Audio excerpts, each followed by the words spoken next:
back.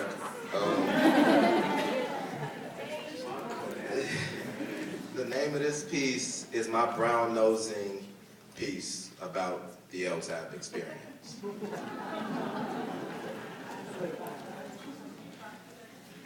You take a step onto the stage, look awkwardly at the audience and say, "Yes, I am reading off paper."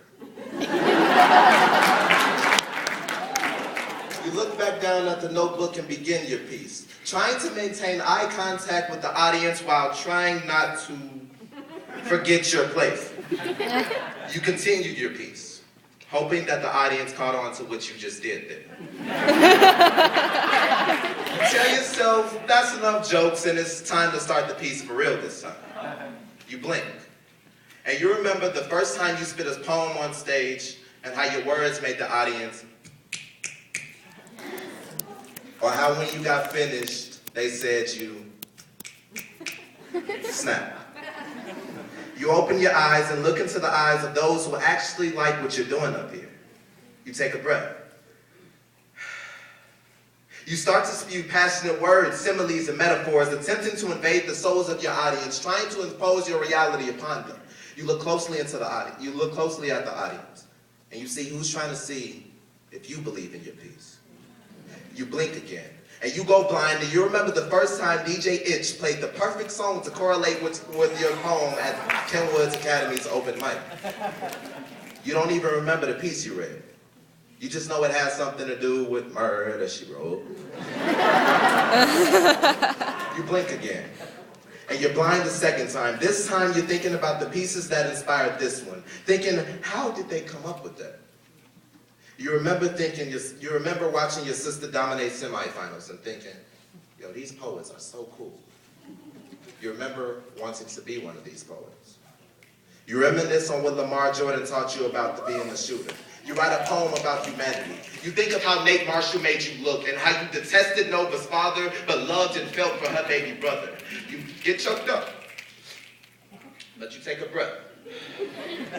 Because I don't got leave, told you to. You look at the audience again, hoping that they believe in your piece by now, hoping that they believe in peace by now. You hope that your piece will plant seeds of peace in the souls of that 7th grade boy that came with his sister to semifinals one night. You hope that your seed will grow into poetry.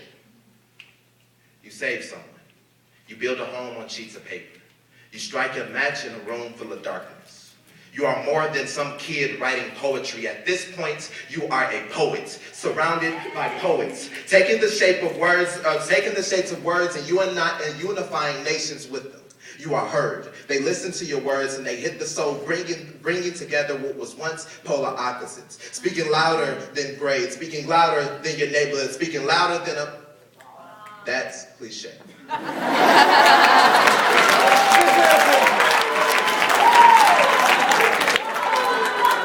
You carefully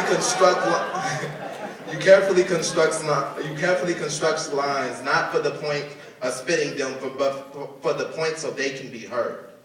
The scores may not, but these words reflect who you are on the inside, and that's why they speak so loud. You turn to thank DJ Itch, not because Blue did it, but because he deserves it. You look back out at the audience again. You apologize for reading off paper.